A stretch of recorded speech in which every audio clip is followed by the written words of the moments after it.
Boa tarde, mais uma vez estamos aqui para falar sempre de um assunto bíblico, uma novidade, seguindo sempre aquela lógica, né, bíblica. Hoje eu vou falar de um assunto que eu acho importante porque esse tema tem dificultado a dar às pessoas a vontade de buscar aprender sobre a verdade. Eu não sei se todas, mas eu conheço uma denominação que gosta de usar essa expressão. Quando um assunto não é conveniente para eles, eles usam a expressão isso não é ponto de salvação, para inibir as pessoas a buscarem o conhecimento, né? E isso traz um grande prejuízo, porque as pessoas ficam limitadas, né, a uma doutrinação e não se aprofundam em mais outras coisas, leem sempre a Bíblia superficialmente, porque se ele começar a ler e se aprofundar, ele vai chegar em algumas interrogações e quando ele for questionar seus líderes, eles vão sempre se barrar com essa expressão, isso não é ponto de salvação, ou seja, esquece isso, deixa isso para lá, o importante é isso que você foi ensinado aqui, essa doutrina. E é interessante isso, eles falarem isso, porque muitos deles eram de outras denominações e só passaram para a denominação atual por conta justamente de questionar, de abrir a mente para um conhecimento, se aprofundar na palavra. Mas dentro das suas próprias estruturas religiosas, eles não admitem, né, que você questione ou se aprofunde em algum conhecimento. E é meio antagônico, né? Meio paradoxal essa situação. Então, esse assunto, ponto de salvação, foi um jargão criado para impedir as pessoas de aprenderem, né? Porque é interessante, se você for ver, essas mesmas pessoas que dizem que alguns assuntos não são ponto de salvação, como por exemplo a questão da forma da Terra, né? Que hoje é muito discutido sobre a Terra plana. E quando alguém se aprofunda nesse conhecimento, que busca dentro da Bíblia, eles não conseguem explicar, aí veem que não tem uma solução concreta e dizem para o irmão, isso não é ponto de salvação. Então vocês deixem isso para lá. Mas é interessante porque essas mesmas pessoas, eles combatem, não todos, mas alguns, mas vão entrar, se não é um dos que eu vou citar, que essas pessoas vão contra, mas vai ser outro. Eles combatem, dizem, por exemplo, a questão do uso das joias, da maquiagem, eles combatem isso dentro das igrejas. E a Bíblia não deixa claro, ou não deixa um veemente assim, diz o Senhor, que isso é ponto de salvação, ou ponto de perdição. Usar joia você vai se perder, se você usar maquiagem você vai para o inferno. Mas eles, dentro das suas denominações, condenam tal prática. Outra coisa, por exemplo, o uso da gravata e não há uma unanimidade entre eles, né? Existem igrejas que você vai encontrar o pastor sem gravata, mas tem igrejas mais tradicionais dentro da própria linha, né? Da denominação, em que o cara não pode ir lá para frente e pregar sem estar com a gravata. Vai ter uma Santa Ceia, todos têm que estar de gravata. Aí eu pergunto, aonde que o uso da gravata, ele não usar a gravata ele vai se perder? É ponto de salvação? Obrigar a pessoa a ter que estar usando gravata, né? Que critério é esse, né? E se a pessoa questionar diz que não vai, então você não vai lá para frente. São veemente nisso e duro nessa questão. Outra coisa os jogos da Loteria Federal, né? A pessoa jogar na Loteria Federal é ponto de salvação? É ponto de perdição? Né? Se você jogar na Loteria Federal, você vai se perder? Né? Então isso eles quanto a isso eles dizem, não, você não pode fazer e tal, e buscam argumentos que são apenas passagens que deixam implícito, né, o assunto, mas não é claro. Mas querem combatem isso dizendo que não é ponto, que é errado e é pecado. E eu acredito que se eles dizem que é pecado, então é ponto de perdição, né? Então eles usam outros versos, né? Versos que estão ali periféricos, né, do assunto para mostrar que aquilo ali é errado.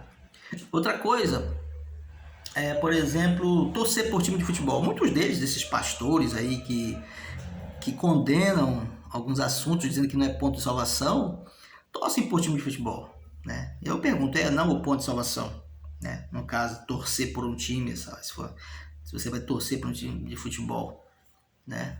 Você está idolatrando um time, uma bandeira. Ouvir músicas seculares, ou as chamadas mundanas, é ponto ou não de salvação, mas é condenável dentro das religiões essa questão de ouvir música, né?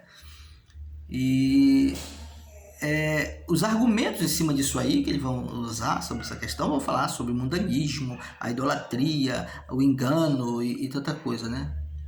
Porque os argumentos que eles vão usar, é incrível que eles usam argumentos para colocar essas situações que eu coloquei até agora, que são erradas, que não se pode fazer, mas quando entra num assunto, como esse exemplo que eu citei da Terra plana, por exemplo, o mesmo artifício para provar não é aceito e já é rejeitado, não é ponto de salvação.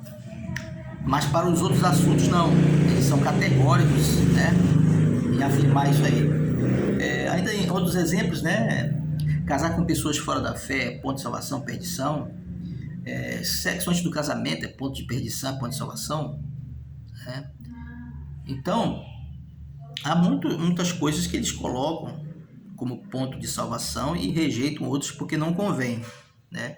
Então, esse argumento ponto de salvação ele é muito usado para fazer com que as pessoas permaneçam, na verdade, no erro. É preciso definir o que é ponto de salvação, né? Porque eles dizem assim, isso não é ponto. O que eles definem como ponto de salvação? Porque uma coisa só eles podem definir como ponto de salvação: é aceitar Jesus ou rejeitar Jesus. Essa é a única coisa que em si eu posso dizer que é ponto de salvação, né? Ou ponto de perdição. Se eu rejeito a Jesus, a salvação em Jesus, eu estou perdido. Se eu aceito Jesus, meu salvador pessoal, eu estou salvo, né? Mas se eu for usar só isso, então, muitas coisas que eles colocam dentro das suas doutrinas, eu vou ter que rejeitar, né? Eu vou ter que rejeitar muitas coisas que eles colocam dentro das suas doutrinas. Eles sabem muito bem que nós estamos falando aqui sobre a questão de alimentos, sobre a questão de dia de guarda e tudo. Então eu teria que rejeitar essas coisas também, porque não seria um ponto de salvação, já que o único ponto de salvação é a salvação de Jesus. Mas aí o argumento, não, mas se eu aceito Jesus, eu aceito os mandamentos, aí sim você vai entender o que eu quero dizer, que eu não posso rejeitar outras verdades. Uma vez que quando eu aceito Jesus eu não posso rejeitar as verdades dos mandamentos e a questão da alimentação, eu não posso rejeitar outras verdades também, porque elas se fundamentam nisso, na salvação de Jesus. Jesus é a verdade, você não aceita a verdade pela metade. E a Bíblia diz, está lá em Tiago capítulo 17, que não há variações em Deus. Não é um Deus que não tem variações, ele é único, ele não tem mudança, né? Então eu não posso dizer que eu posso aceitar Jesus ou ter uma verdade pela metade, né? Uma vez que eu tomo conhecimento dela e eu a rejeito, eu estou rejeitando Jesus, porque Jesus falou assim, eu sou a verdade. Se eu rejeito qualquer verdade, eu não tenho a verdade incompleta. Então, como é que eu posso dizer que uma verdade que eu rejeito não é ponto de salvação porque ela não tem a ver com outras? Já que eu ligo os mandamentos a Jesus, eu tenho que ligar tudo aquilo que é mentira também à perdição, né? E ligar tudo que é verdade a Jesus. Se tem uma verdade que eu rejeito, logicamente eu estou rejeitando a Jesus, que ele é a verdade, é toda a verdade, né? Então essa questão do ponto de salvação e ponto de perdição é importante, porque uma mentira é ponto de salvação? Não, né? Uma mentira não pode ser ponto de salvação. E se eu conservo uma mentira no coração, e se eu aceito uma mentira e rejeito, e acho que essa pequena mentira que eu estou aceitando, ela não vai me impedir de me perder, é um ledo engano, né? Eu rejeito a verdade da Terra plana, por exemplo, porque isso aí não é ponto de salvação. Eu não vou me perder se eu não aceito essa verdade. Uma coisa é você não saber, uma coisa é você ter conhecimento dela, né? E rejeitar qualquer verdade. Porque quando você aceita uma verdade, as outras verdades elas vão ter sentido. Quando você rejeita uma verdade, há outras coisas que você crê que não vai ter mais sentido para você, né? Você vê, por exemplo, a Bíblia fala que é o pai da mentira, João 8,44. O diabo é o pai da mentira, né? Então, se você rejeita uma verdade, automaticamente você aceita uma mentira, né? E tem um ditado que diz, né, que uma maçã põe todo o barril a perder. né? Então, como é que eu posso conviver dentro de de uma instituição em que eu digo assim, eu tenho 9 verdades, né? Mas rejeito uma, né? Então a própria Bíblia diz que quem é culpado de um, quem pratica erra, né, no mandamento é culpado de todos. Se você rejeita uma verdade, todas as outras perderam o sentido. Não existe essa questão de eu guardar, eu aceitar 10 verdades e rejeitar uma, porque nessa aqui não é ponto de salvação, né? Então, em Efésios 4:25 ele fala deixar a mentira, né? Abandonar a mentira e falar somente a verdade, né? E em Cantares 2:15 fala das raposinhas que destroem a videira. Então essas pequenas coisinhas que você acha que não é ponto de salvação, a Bíblia mostra como algo realmente importante e perigoso. A Bíblia diz que a gente sabe que uma centelha pode provocar um incêndio, né? Então, as coisas que eles dizem que não é ponto de salvação, porque eles não colocam no contexto real do que é, acabam sendo um prejuízo muito grande para a verdade daquelas pessoas que estão presas ao engano, né? Em João 16:12-13 fala que o Espírito vai guiar em toda a verdade. Não diz que o Espírito vai guiar na uma única verdade, ou o Espírito vai guiar no ponto de salvação, não. Diz que o Espírito vai guiar em toda a verdade, toda, não é pela metade, né? Então você não pode rejeitar uma verdade e acreditar que porque você rejeitar uma verdade você vai estar no caminho certo, porque não, isso aqui não é ponto de salvação. Não é ponto de salvação até o momento que você não conhece, que você pode ser salvo na sua ignorância. Mas a partir do momento que você conhece, você não é mais ignorante sobre aquilo, então você está rejeitando a verdade, né? Provérbios 17:22 diz que Deus abomina os lábios mentirosos, né? E tem uma passagem também lá em Provérbios 4:18 que diz que a vereda do justo é como a luz da aurora, que vai brilhando mais e mais até esse dia perfeito. Ou seja, tem que haver esse progresso no conhecimento, né? Tem que haver. Jesus falou para os discípulos: eu tenho muitas coisas para vos dizer, mas vós não podeis suportar agora. Mas eles iam entender toda a verdade. Então, eu não posso rejeitar. E se eles rejeitassem uma verdade daquelas depois que Jesus trouxe para eles, eles estavam rejeitando a Jesus e rejeitando o Espírito da verdade, né? Então, aceitar Jesus é aceitar toda a verdade, né? Não se aceita Jesus pela metade, né? Você não aceita a verdade se você está... você não aceita... se você não aceita uma verdade, se você está em Cristo, você está rejeitando a Jesus, né? Então, se você está em Cristo, que é a verdade, você aceita toda a verdade. Você não rejeita. Você não diz que não é ponto de salvação, porque se ela é verdade, está em Jesus, que Jesus é a verdade, né? Então, muito cuidado com esses jargões que são criados, né? Outras dizem, a Bíblia não se discute. É claro que eles criam esses jargões para evitar a perda de membros, né? Eles preocupados com isso, não preocupados com a salvação de ninguém. Eles estão preocupados que se você vai se aprofundar e estudar a Bíblia, você vai começar a descobrir certas coisas que não são verdades e vai questionar, e aí você se torna um perigo para o resto da instituição. Então, por isso, criam-se esses jargões dentro dessas instituições, né? Como essa questão de dizer que isso não é ponto de salvação, né? Muito cuidado, porque isso mantém você dentro de uma prisão de mentira, né? Jesus é a verdade, você tem que aceitar toda a verdade, né? Não pense que você, estando numa denominação que você acredita estar dentro da verdade, e você rejeita uma verdade sabendo que aquilo ali é verdade, porque você acha que não é importante. O problema não é a verdade que você diz que não é porque você diz que não é importante. O problema é a sua rejeição da verdade. É que nem o pecado da questão de torcer para o time de futebol é a idolatria, não o ato de você estar ali, mas a idolatria, o que está no seu coração, né? Então, há muitos pecados que não é a ação em si, né?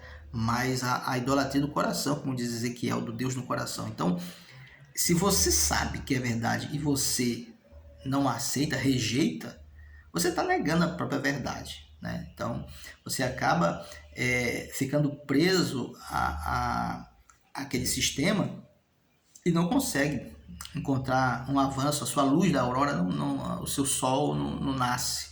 Você continua sempre ali, naquele pôr do sol, né, tentando conviver, só viver naquele estilo ali. Então, irmão, busque a liberdade, porque Jesus falou: conhecereis a verdade, e a verdade vos libertará. A verdade toda, completa, porque é isso que ele diz, né? O Espírito vos guiará em toda a verdade. Então, não existe essa questão de dizer que não há coisas que não possam atrapalhar a sua salvação, porque parecem ser insignificantes. São coisas pequenas que são realmente importantes. E em 1 João 2, versículo... Aqui, João capítulo 2, ele diz o seguinte... 2... Vós zelais... Aqui em João 2,21, deu um probleminha para achar aqui, mas estamos de volta aqui. 1 João 2,21 diz: portanto, não vos escrevo porque vos falta conhecimento da verdade, mas justamente porque conheceis e porquanto nenhuma mentira tem origem na verdade. Então, nenhuma mentira tem origem na verdade, né? Se você rejeita uma verdade, né? Se você rejeita uma verdade, você está rejeitando a verdade como um todo, né? Isso é até um princípio, quando ele diz que quem tropeça não é culpado de todos. Então, não caia nessas armadilhas dos jargões dos líderes religiosos, né? Que querem manter você preso no cercadinho. Busque a verdade, se aprofunde na verdade, questione, porque é para isso que você foi liberto, né? Pela verdade. Conhecereis a verdade vos libertará. Cada vez que você conhece a verdade, mais livre você fica, né? Então não se prenda, cuidado com jargões que são apenas algemas, né? Não mexe nisso, isso não é ponto de salvação, deixa quieto isso, né? O medo, né? Hoje existe um fenômeno que eles colocam meio pejorativo, chamam de desigrejados, né? Como se igreja fosse as instituições, fosse os templos que eles colocam, né? Aí chamam desigrejados, né? Quando eles muitos saíram de uma denominação, passaram para outra, né? E eles não se consideram desigrejados. Mas se você saiu, você estava na Assembleia, você passou para Adventista, por exemplo, né? Você não se tornou um desengrejado, né? Para aquela igreja lá da Assembleia, por exemplo, já que cada igreja crê que eles são os donos da verdade. Então, se você saiu daqui da minha igreja, que eu considero a verdade, você vai para outra, você é um desengrejado, você não faz parte da igreja de Deus, já que eles não consideram as outras igrejas como igrejas de Deus a partir do momento que eles se acredita estar na verdade, né? Aí cria uma hipocrisia dizendo: não, todas as igrejas são de Deus, então por que eles não vão para lá, né? Por que eles não mandam os membros deles para lá, né? Cada um quer puxar a sardinha para si, né? Então, aí eles criam esse termo, os desengrejados, para criar a ideia de que a pessoa que não crê mais na ideia daquela denominação não tem igreja, o que na verdade é o conceito de igreja, não é esse conceito, que não é esse conceito hoje que nós temos de igreja, de um templo, uma organização, uma instituição, né? O termo nem é nesse sentido de organizações, mas o próprio termo lá indicava a reunião de pessoas, né? A eclésia, aquela assembleia ali para adorar, né? Mas eles criaram esse termo para criar essa ideia de que você está fora do cercadinho. Então, muito cuidado, crê em Deus, busque a verdade, não vá nessa de que não é ponto de salvação, busque se é verdade, creia. Amém, até a próxima.